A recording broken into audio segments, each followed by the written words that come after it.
Hi, I'm Mike Blume, and this is the first lesson of a series entitled Three Men of the Mountains and the Cross.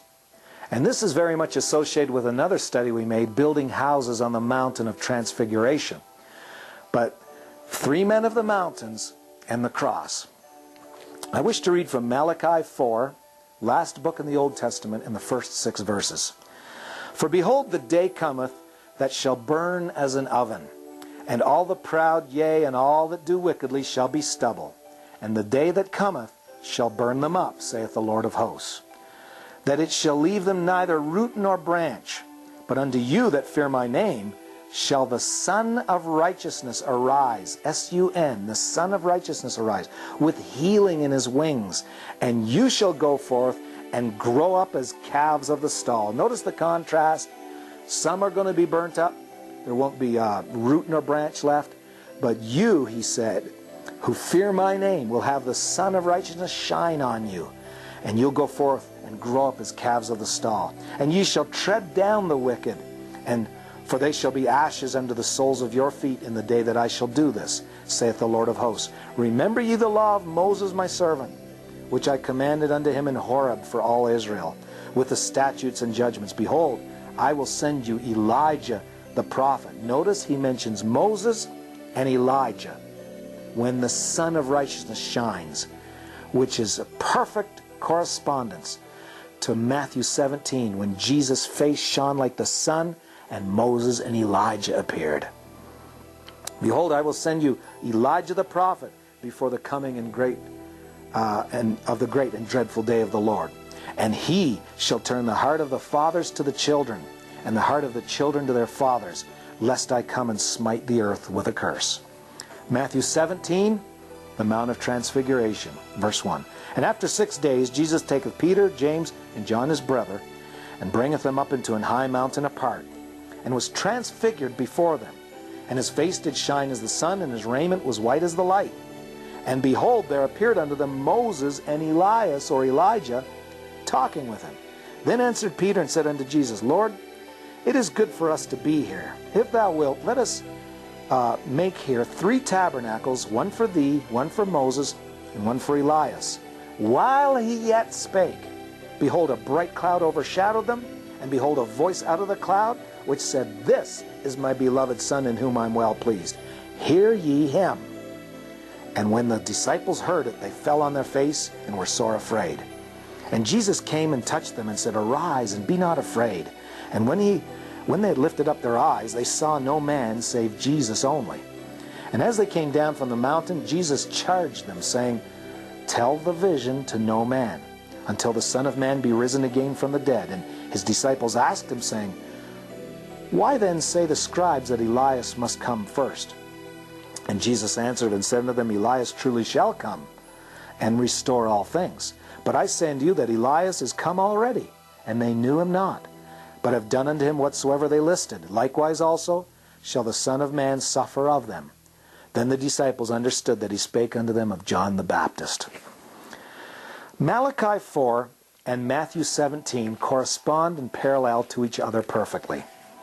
Jesus took the prime apostles, Peter, James, and John, up into the mountain apart from everyone else, where he was changed before their eyes, and most notably, his face shone like the sun. Moses and Elijah appeared there with Jesus. Now Malachi 4 spoke of the wrath of God to come to the wicked.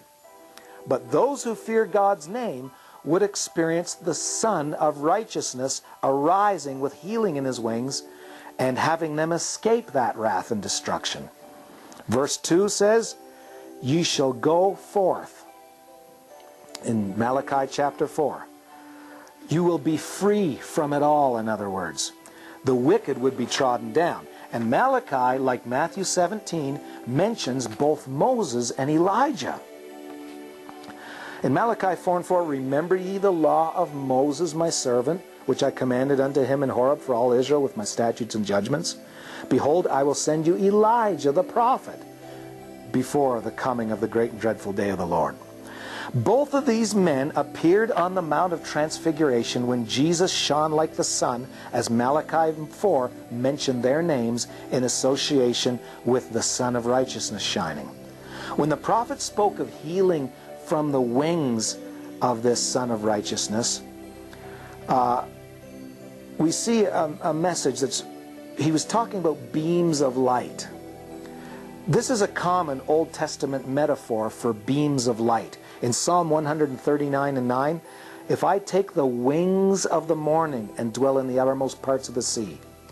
The morning light comes so swiftly after it's been dark all night long, and although the speed of light is always the same, we know that scientifically, in the days when modern science was unknown, all that the believers understood was that light seemed to fly swiftly and swiftest when the morning came. And so the darkness would be blasted away by the light in seconds after the darkness had been there all night long. So the wings of the morning speak of the beams of the sun coming in so swiftly as though one might take those swift wings and fly to the furthest reaches of the sea so quickly and find God would still be there. That's the connotation behind the song. Nothing moves faster than light except God, and God will always be there.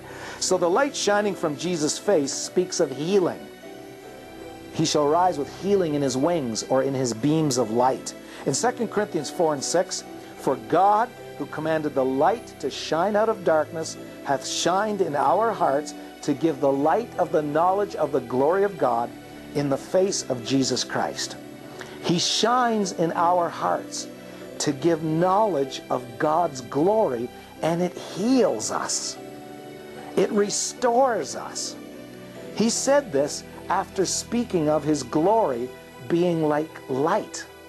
In 2 Corinthians 3:18, but we all, with open face, beholding as in a glass the glory of the Lord, are changed into that same image from glory to glory, even as by the Spirit of the Lord. And so we are changed into his image while we look at that light. Even chapter 3 compared that light with a lesser light of Moses' face in 2 Corinthians chapter 3. The same Moses spoken of in Malachi 3, and who is on the Mount of Transfiguration with Jesus.